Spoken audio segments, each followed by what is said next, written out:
What's up, champions? Welcome back to Jet Surfing Nation, your place where we test and review different e-foils and jet boards. Today on this sunny day in Cascais, Portugal, we are going to show you the exciting new product called Hydroflyer.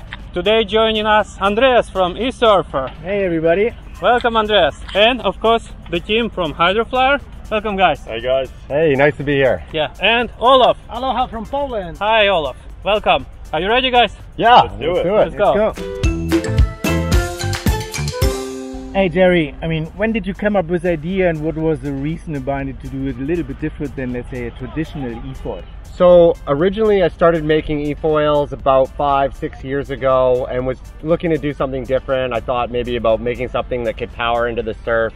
For me, I come from a background of racing mountain bikes and snowmobiles and things like that. And I always like to jump things. And I was really scared to jump an e-foil because sometimes you fall in front, you have really scary crashes and things like that, right? So because of my background, the idea of putting handlebars on it made a lot of sense. Going from 2 points of contact to 4 points of contact just allows you to do jumps, you can do harder turns. And then the other side of it is, I was always really nervous to put my friends and family on a traditional e-foil because, you know, that first day, the learning curve can be really steep, right? And people have, you know, the dangerous falls and things like that. Whereas with this one, you fall with the handlebars and the foil, the sharp stuff goes in the opposite direction of you. So I really don't worry about putting friends and family on it. So when people look at this product and they see the handlebar, they assume it's just for beginners. But what you're saying is completely opposite, yeah?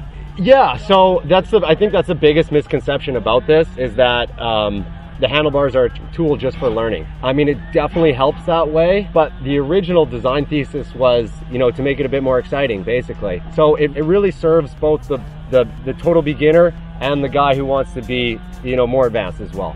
Yeah, I was just wondering if I saw this the first time, it's actually how do you get up? I mean, will it actually, if it wants to fall, do you need to turn it around again, or will it automatically turn up? How does it work? How do I get started again? Yeah, no, it'll self-right itself, so you never have to turn it back up.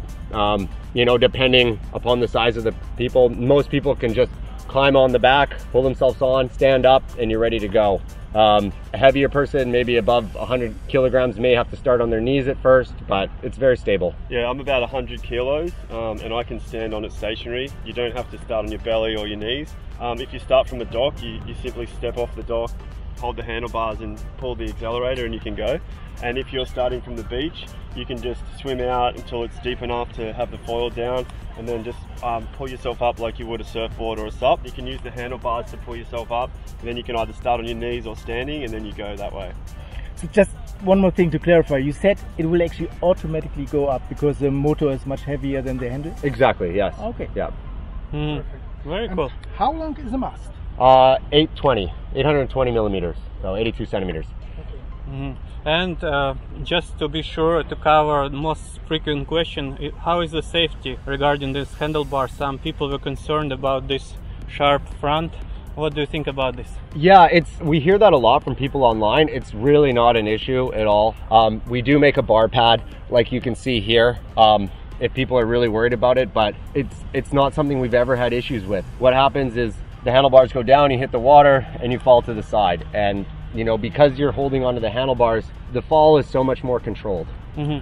All right, sounds good. This looks really big and bulky, but I think it's not so heavy. You just showed me you were easily carrying it around. What's the total weight of the whole setup? It's about 30 kilograms or about 42 with the battery in it. So it's really only a couple kilograms heavier than a regular e-foil. But most people are surprised that it actually feels lighter than an e-foil when you're riding it because you have the leverage from the bars, right? And so instead of trying to swing all that weight around with your feet, you've got an extra 2 points of contact there. And the whole system is installed using the screws, so it's rigid, it's not retractable. Yeah, so we went with 4 screws on the upper mast and 4 screws on the bottom mast. Pretty standard connections. We really wanted to keep this thing as strong and light as possible for our first models. And all the bolts are titanium too, so super light and super strong and corrosion proof.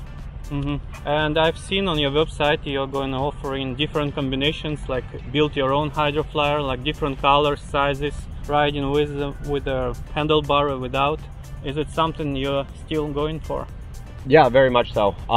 The next one that will be coming out is our smaller sport board. So it's about 2 feet or 60 centimeters shorter. About here off the nose, and then comes back around here. So it's a sport version. We'll also have like a foot strap, so you can really do some extreme tricks on it as well.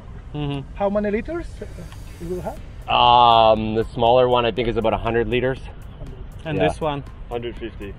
So what kind of heavy people can start on product like this? Yeah, it actually feels a lot lighter when you ride it. When you guys are going to see it. But what's the maximum weight of the rider? We've got about 120 kilograms. After that, depends how skilled you are. If you're an absolute beginner, we wouldn't recommend it. But if you're good and you're over that, then you can still ride it. Sounds good, yeah? For example, I'm 85 now, and how long I can ride on one charge, on one battery? Of course, it depends on condition and the speed, but in average, We're getting how a long good 2 I can hours. use? 2 hours? 2 hours, yeah. With what speed? It's about 20 something kilometers an hour, 25 Okay. kilometers an hour. Yeah, this is a question I mean everybody gets with electric vehicles all the Yeah. time, right? So, you know, Okay. if we're doing demos and people are just kind of coming and going a little bit, you know, we've had 4 hours. Like if you're full throttle the whole time, it's going to be less than 2 hours. So And it looks quite durable. I've seen you've been on the trade show, riding it every day, jumping. So it still looks all right. Yeah, it's still working. yeah, we've been torture testing them for sure. There's definitely a lot more going on below the board than you see. A lot of people think, oh, you put handlebars on an e-foil. But because of the handlebars, you're able to put so much more stress on the whole unit. So we've had to do a lot of internal structure of the board. So it ties the top mast into the bottom. Because yeah, we've gone through about 5 iterations of this. And yeah, just the force you can put on the upper mast and making sure that all that force is transferred and not ripping anything out. Yeah, I have 2 more questions for the beginning before we come to the remote. First, if you have the smaller board, maybe you've tried it already with 100 liters, then I assume a heavier rider would also start laying and then kneeling and standing up, I guess? Yes, so for someone my size, I can start standing up on the smaller board. Someone like Toby, my co-founder's size, he definitely has to start sitting down on it and then get up and get going. I see. And is there an option actually to basically remove the mast and use it as a tradition? Yes, yeah, you can do that. I don't ever do that. I just prefer riding with the handlebars way more, but it's available. So would you use then the same remote control, or you are working on something different? And Yeah, we have a little handhold that you can attach it to as well. So maybe you can say a little bit more about this remote. Yeah, so this is our remote here. Like a jet ski, it has a kill switch, magnetic kill switch, right? So if you fall off, kills the power, you just click it back on there to start. We've got a finger throttle like this. It's got a lot of throw. So we have 3 power settings you can choose from, but because you have so much throw in the throttle, we just generally always put it on maximum power, and you can modulate it very easily. It comes off, quick release, comes off easily like that, and reattaches. Also has a reverse button here. Yeah, you see a lot of times with beginners, right? They come in close to the dock, right? And a beginner might, yeah, like a jet ski. Yeah, I mean, prior to jet skis having reverse, right, there was a lot of accidents. So that was the idea there.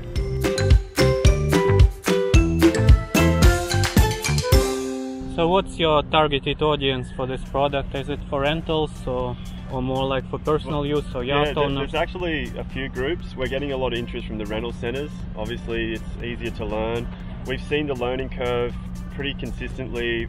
Most people who've never foiled before, it's between 1 to 5 minutes that they're actually up on foil and learning. People who have foiled before, it's almost instantaneous. So the rental centers, obviously, they're looking for something safer and easier. It shortens the length that they have to teach someone how to e-foil. Like some of the other e-foils, the smaller ones, you have to start on your belly, then your knees, and it takes a long time, then it's dangerous. So like we see less falls as well. And then the people with super yachts, that's another one of our biggest clients. And then also, like Jerry was saying, extreme athletes as well. Like I think as the product comes to the market and people see actually they ride it and they see how high performance it can be, and you can do jumps. Jerry's done Supermans on them. He's trying to backflip it. So yeah, those are the kind of 3. And I think over time we'll see more extreme people riding it as well. Very interesting. Yeah, I like that you're introducing basically a new category to the sport, not just doing another e-foil, copying everybody else, but completely new. We didn't want to be another copycat e-foil. There's so many of them on the market already. We wanted to bring something different and add value and help people learn to foil, because we both foil. We ride classic foils. I like to tow foil behind the jet ski on my classic foil. Jerry wing, and so we're foilers, and we want to help to bring more people into the sport. And so this is a good way to bring more people, because there's a lot of people on the shoreline wanting to try, but it looks so dangerous and they're kind of scared. So this is a way for them to learn more safely, and then they can progress if they want, or this is just super fun, as you guys are going to see when you ride it. It's fun in and of itself. It's a different thing, you know. And I heard about another setup that you will have a shorter mast with the engine right here. Yeah. What you can tell about it? Yeah, so in 2023 we call it the fin. It's basically a fin with a propeller. It's not a hydrofoil. So you can just scoot around on the water surface, and then it becomes like a motorized scooter on the water. So that's going to be for people who want to explore the coastline. If they want to come in, perhaps they're on a boat and they want to come into the shore for a day, they can just go straight up the shore. They don't have to worry about the water being so deep. And also for rental centers as well, if they're really scared, you can start them off kind of like training wheels.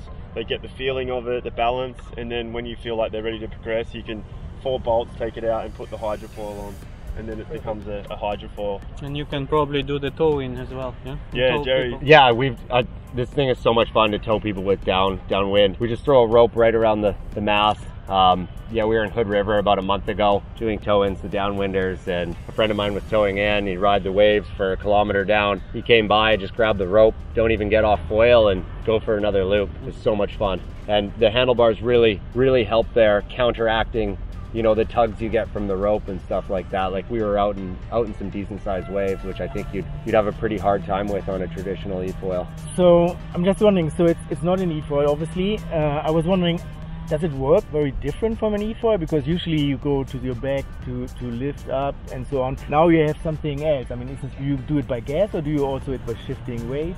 I'd say it's a combination of the two, of throttle and weight shift, similar to a traditional e-foil. You can be really aggressive with the throttle for sure on this thing. The steering is weight shifting? Yeah, weight shifting, yeah. I steer mainly through my hands, weight shift I would say, kind of roll around like that. I come from a mountain biking background, so I ride, feet parallel like that. My co-founder he's an ex-professional surfer, so he rides a little more surf style like that. It's just personal preference, really. And given that it is also weight shifting, so you will also have different wings for different behavior, or are you focusing on one set of wings? Yeah, we have 3 different wings at the moment. We're going to bring out more. This is the Viper 190. So another company that I co-founded is called Unifoil. We do classic foils, and so we partnered up because most of the time when you're riding an e-foil, the only thing that's in the water is the mast, the wing. So it's really important to have a really good hydrofoil on the bottom. As you guys know, it affects performance so much, the foil on the bottom. So we partner with Unifoil, and so basically it's modular. So any Unifoil wing fits on the Hydroflyer. So we have the Viper 190, which is kind of in the middle. It's called a mid aspect, so it's more stable, and you can still turn it. And then we've got the Hyper, which is a high aspect, which is stable. And then we'll have a Vortex, which is just easy to turn and do jumps. I have a question about maximum speed with, for example, this setup with 180. What is the maximum speed? With the 190 there, yeah, I'd probably be about 40 kilometers an hour. With a smaller wing setup, you can get up to 50. The whole thing is very modular too. You can change the shim on the rear tail to really affect how the whole thing rides, right? So more forward pressure, you could have it so you're very much kind of just standing upright, cruising around, or more of a attack position if you want to be doing jumps and harder maneuvers as well. So it's all very modular and adjustable that way. Okay, sounds good. And your company is from Canada, so you're already starting shipping, right? And shipping worldwide? Yes, that's correct, yeah. Okay, sounds good. And we have an assembly warehouse in Canada, so That's our final QC. We put everything together. Jerry personally checks everyone. We don't send anything out that we haven't actually checked. Sounds awesome, yeah? I have a question about charging the battery. How long it takes to full charge the battery? It's an hour-and-a-half charge for our battery. 90 minutes? Yeah, 90 minutes, yeah. Another question we get a lot is about the board. Why does it look like that? Why does it look so different than other e-foils? There's a lot of science behind it. It was designed by an America's Cup designer. And Jerry, do you want to talk a little bit about why we designed it the way we did? Yeah, so it's a PhD level hydrodynamicist who helped shape the bottom of the hull. So it really gets onto plane quite easily. It was actually specifically designed for kind of the air-water mixture flow underneath the board, and that's what gives it a unique shape. And then we took that and we scooped out the deck to give you a nice flat riding platform. Very stable in the back, so people can stand on it stationary. So you don't have to be moving to actually stand, get up and everything like that. And then also on touchdowns, because it's got a catamaran V-nose at the front, it really slices through the water and comes back up. Whereas a lot of other boards, once you hit, you're off. It just stops dead. So like, there's a lot of thought behind the board, the way it looks. Very interesting. Okay guys, I'm very excited to try it and to see how it works. And thank you so much for coming and showing it. I hope people will appreciate it. Thank you. Thank you very much. Thank you so much. Let's go. See you. Go.